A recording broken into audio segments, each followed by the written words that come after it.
We're going to be talking about dark money, as I said. Obviously, Carol at The Guardian has been doing some excellent work on investigating the dark forces behind Vote Leave and Leave.eu and other groups. But there is also another organisation that has done some absolutely incredible journalistic work, and that, of course, is Open Democracy, who I'm sure will be familiar to many of you. Mary Fitzgerald is the editor, and she is absolutely relentless in her investigations in the funding of the Leave campaign. And Adam Ramsay is her colleague, who has uncovered multiple scandals in relation to rule-breaking by political campaigns and donors over the past few years. And Tom Baldwin is a former journalist. He's the comms director of the People's Vote campaign and author of a book called Control Alt Right, which is all about dark forces destroying our politics. So I'm going to ask Adam, you to go first, please, and we'll try and have a bit of time for questions at the end. Sure. So Paul earlier said oligarchs, oligarchs, oligarchs, and I thought that's a good place to start. We've done a lot of work on Aaron Banks and on various of the funders of the Brexit campaign, and I spent a lot of my life going through, accounting and filing and so on. And I think that what I always end up coming back to is that where that money leads to is offshore. And you don't need to know much more than that to know that that's interesting. And so earlier this year, the Transnational Institute, which is a great think tank in the Netherlands, wrote a report where they looked at money all across the world, and they argued that now the backbone of modern capitalism is offshore money and the wealth of oligarchs. And where is that money held? Well, most of it in British territories. Britain is the world centre for offshore money, with our Cayman Islands and British Virgin Islands and Gibraltar and Isle of Man and the City of London itself. More than half of the companies listed in the Panama Papers, the famous offshore leak papers, were listed in Britain or its overseas territories. Roberto Savioni, the world expert in the mafia, describes the UK as the most corrupt country on earth because all of the money from all of the crime in all of the world almost always ends up laundered through Britain or its overseas territories. And so to understand dark money in our politics, you first have to understand offshore money in our economics, that the British economy, the role Britain plays economically in the world is as the world's money laundry, as the world's tax haven, as the world's offshore space.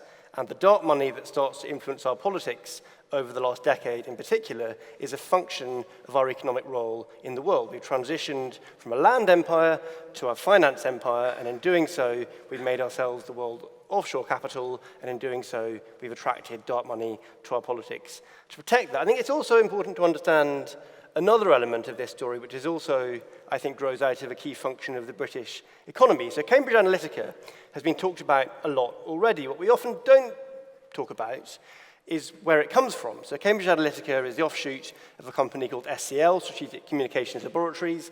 If you go onto its homepage now, it still has a website, it will tell you that it's a defense contractor. So SCL, the parent company of Cambridge Analytica, is a mercenary propaganda agency. In 2003, when we invaded Iraq, Britain spent £12.5 million on private military contractors. By 2015, that figure was many times that amount. So, for example, one contract was given to G4S to protect the Afghanistan embassy for £100 million. And that's just one contract. And a part of that work, of course, is military propaganda. And that's what SCL did. It provided that function for our army that used to be delivered in-house. And what did they realize? They realized they could make more money if they sell those services back to America, back to the UK, back to the major democratic events of the world. And so they started to sell those skills to those same oligarchs using Britain's overseas territories, Britain's offshore space. And I think to understand a lot of what's going on, we've got to understand those two key things. But I think that tells us one other important thing as well, which is the main actor in Brexit, the main people who drove Brexit, weren't acting in the dark, but they were still owned and driven by oligarchs. And that's, of course, the media. Our newspapers are owned largely offshore by exactly the same oligarchs, and it's the media were the primary institution pushing Brexit and pushing a lot of our politics across Europe and across the Western world to the right. And it's not a secret. They don't pretend that this is, a thing they don't do. They very openly own our newspapers and very openly push Brexit. And so when we understand how dark money is shaping our politics, you've got to understand that it sits alongside the massive oligarch ownership of our media. And I suppose for me, that's why it's so important that we have independent media institutions like Open Democracy, where I'm happy to work, and lots of others we'll hear from today as well. Thank you very much.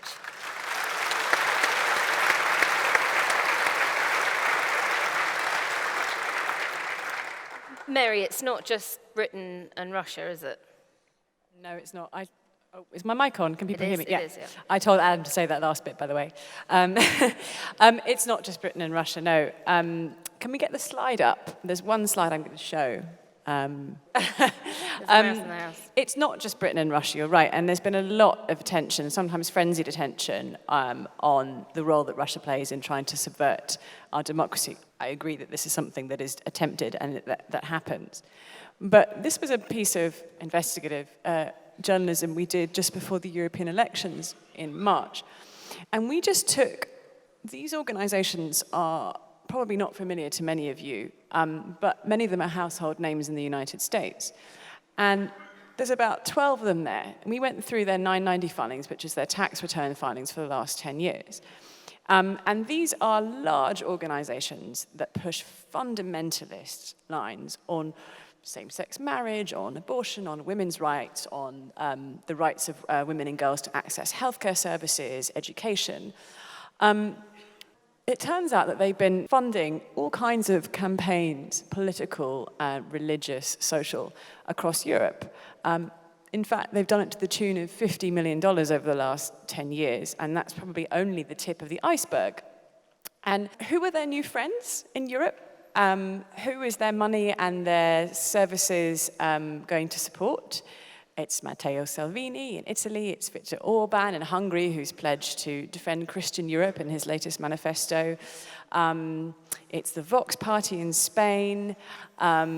It's all these characters. I think of myself as being European. I don't care what happens with Brexit, right? I think that we are part of Europe, and that what happens there is relevant to what happens here, and in fact is intimately connected to what happens here. Our former Brexit minister met with representatives from Spain's Vox party just about 6 months ago, one of our FOI requests revealed. And so I think where this money is coming from helps us better understand the forces that are trying to shape our politics and our public conversation. I think that none of this is illegal. This is not political campaigning. None of this has to be declared under current transparency laws. And we can spend a lot of time worrying about dark ads, which are important, and how many people are donating in rubles via PayPal, and what Vladimir Putin is plotting in the Kremlin. And we're not seeing the things which are sort of more under our nose, more out in the open, perfectly legal, but are shaping the way that we talk about things, the way we understand things, and the way that our politicians and policymakers form policy, make laws, and relate to the world around us. So go on, you're going to ask me. So it's perfectly legal when we're not in a regulated period. And yes. So for those of you who don't know, when we're in a regulated period, that's usually some months before running up to polling day, whether that's a referendum, a general election, or some snap European elections, as we've had this year. But it is illegal, so it is illegal during those regulated periods. And 3 years on from the referendum, why haven't there been prosecutions yet against those who were found to have behaved illegally? Well, I think to your first point about legality, about unregulated periods, I think it's fundamental that we change our laws so that any money that supports political campaigns of any type at any time, there are transparency requirements around that. I don't understand why it's a small number of weeks before an election when you actually have to talk about who your donors are and declare who your donors are, when in fact, as we know, Arron Banks spent millions before the regulated period, and tons of money is piling into all kinds of political campaigns outside of that regulated period. So I think the first thing we need to do is we need to have laws which demand transparency from campaigns of all political stripes all the time, and that would be the first thing we can do to fix all this. Why haven't there been prosecutions? What did the Met say to us, Adam? Politically sensitive? Yeah, we called it. So Adam being Adam and not trusting anyone or anything, saw that Leave.eu was going to be officially investigated by the Met Police and thought, I bet they'll do nothing about that. So he popped a reminder in his calendar 5 months hence to ring the Met and to ask them, so what have you done with that big stack of evidence that the Electoral Commission have given you? And they said, we haven't done anything with it. Why do you ask? It turned out they hadn't even picked up the papers until a few weeks before. And when pressed, they said, well, it's politically sensitive. And illegal, yeah. Tom, we're both campaigners, and we're both facing the same struggles of having to raise money and, donors from outside the UK sometimes being more willing to fund campaigns in the UK than British philanthropists, for want of a better word. What do we need to do as campaigners in terms of recognising that we need to clean up our politics when the playing field isn't level? We're not fighting on a level playing field. So, to what extent do we have to just suck that up and call for a greater transparency when the other side just are going to ignore us? Yeah, I think that's important. I mean, there is already quite a lot of law around political donations in this country. I mean, I'm a big admirer of what open democracy are doing. I mean, in my earlier life, I used to be a journalist, and some of the stories I did, I exposed the Bernie Ecclestone donation, £1 million donation in return for favours for Formula One. I exposed how Michael Ashcroft was funneling millions upon millions of pounds into the Conservative Party via offshore accounts in Central American Belize. He still ended up in the House of Lords. I exposed how a rare Liberal Democrat donor, Michael Brown, £2 million donor, was a fraud, and he ended up in jail. So, partly as a result of not just that journalism, but lots of other investigations, I think our laws around political donations are pretty good in this country. I mean, certainly, as a campaigner now, I feel the force of them. We've just been through a regulated period. I mean, could they be tighter? Yeah. I mean, in an ideal world, would we ban all big political donations? Yeah. Would we, do more to ensure sort of greater transparency of, small donations? Yeah. But I kind of think we've got to be careful, particularly, the movement here, that we don't make so-called dark money an excuse for our own political failings and our rather dark politics at the moment. I'll give you a couple of examples. In the closing weeks of the 2016 presidential election, Russian money was traced to be funding £46,000 worth of Facebook ads. That compares to $81 million worth of Facebook ads bought by the Trump and the Clinton campaigns. I don't think that Russian money can be said to have really influenced that result. I think there's when you look at Brexit Party's donations, the current controversy over how it can get lots of small donations, possibly from abroad. I mean, we can't have it both ways. I mean, do we want to take big money out of politics, or do we want to encourage small donations? I mean, the fact is, it pains me to say it, I hate it, but the Brexit Party is doing pretty well at getting small donations. Thousands upon thousands of, I'm afraid, British people giving an average of £25. Now, I think we've got to work out why the Brexit Party is being successful rather than wring our hands and complain about the fact that maybe you can donate money from Russia. They can do both, but what's the biggest problem facing us now? For instance, do I think, or do you think really, that we're going to persuade MPs that we need to persuade to back a people's vote by complaining ever louder that the last referendum the other side cheated? I don't think that's a winning strategy for persuading those MPs. I mean, I know because we're all talking to them. Do I think if we do get that people's vote, we're going to persuade millions of voters that we need to persuade to back staying in the European Union? Shamir, come up on stage and we'll give you a mic.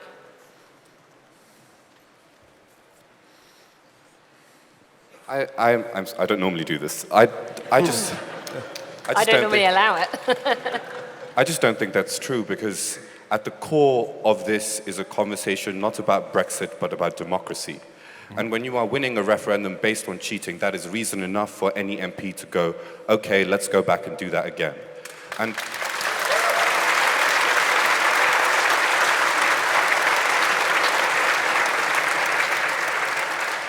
despite my efforts to inform the public and everyone's efforts to inform the public about cheating during the referendum, it has been consistently just a few of us trying to inform people that the core aspect here is democracy.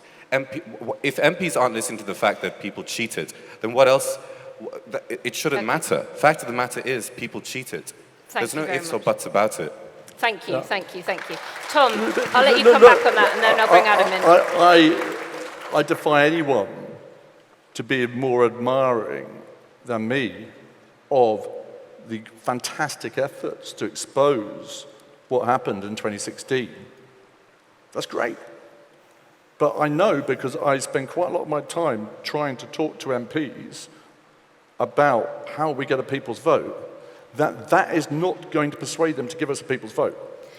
What I would add, my question is this, really. My point is this, that it is not that, I don't think we should be worried about this, that we shouldn't be campaigning about it, that there shouldn't be a huge fuss about the fact that in lots of ways the other side did cheat. I don't think in itself it is going to win the argument with the people we need to persuade to get us that people's vote. And that's the purpose of the campaign I'm in. And what I would just add to that is not only whether or not it persuades MPs is one thing. At Best of Britain, when we're out there talking to people in the country that we know we need to persuade, so sort of soft levers that might be able to be convinced over to our side, is that it doesn't persuade them either, because public trust in politics is so low that they assume that everyone was cheating. Sure. And they think that the Remain side were on the make just as much as the Leave side. And sadly, it exercises us, but it doesn't manage to persuade people in the country. But I would just like to give final thoughts to Mary and Adam, and then I'm afraid we won't have time for questions, but we will, of course, at the end of Lord Neuberger's session. So I think it's about two things. I think the first is that the way the media tells us about Brexit and class politics around Brexit is that all of the elite are Remainers and the working class all voted Leave, which is just a lie. It's just not true. The data doesn't bear it out. And the fact that Brexit was funded by offshore money and oligarchs and massive tax dodgers is a way of inverting that narrative and making it very clear, no, this is the product of a feral elite. It's not the product of the sort of honest working class northerners that we're always told drove Brexit. Most Brexit voters are in the south of England, and Brexit was a product of an oligarch class driving change in their preferred direction. And we need to disrupt that media narrative, which repeatedly tells us, without any data or facts at all, that Brexit is a primarily working class phenomenon, which it's not. And secondly, Brexit is more than anything else a product of the broken British state. Britain doesn't have a functioning constitution in hundreds of ways, thousands of ways, and we need to talk about that much, much more seriously. And my colleague Anthony Barnett, who's in the audience today, has written excellently about that. And for me, the point about dark money, and the reason I talk about, for example, the Cayman Islands and the British Virgin Islands and Britain's role in offshore money, is that that is one example of the way that Britain's constitution is totally and utterly broken, and we need to become a modern democracy. Thank you. Final thoughts from Mary. I'm going to make myself really unpopular here. I am a stickler for the facts. There were lies, there was cheating during the 2016 referendum campaign. We cannot prove that if there weren't lies and cheating, that the result would have been any different. Nobody can prove that. If they try and tell you that they can, they're charlatans, okay? What we need is another vote on the deal, on whether we stay in the EU, whether we accept a deal, whether we leave without a deal, because that's democracy. Okay? We need that, and when that happens, that vote has to be held to account. It has to be had to account by investigative journalists who need to be far better resourced to call out the fake grassroots campaigns, to call out the dark money donors, to call out the fake ads and social media and bots and all that stuff before people vote, not afterwards. It needs lawyers, it needs campaigners, it needs a movement behind it. We need to understand what happened with dark money so that it doesn't happen again. But we can't roll back the clock. We have to have more democracy, not less. A huge, huge, huge thank you to all of you. Thank you very much. Thank you.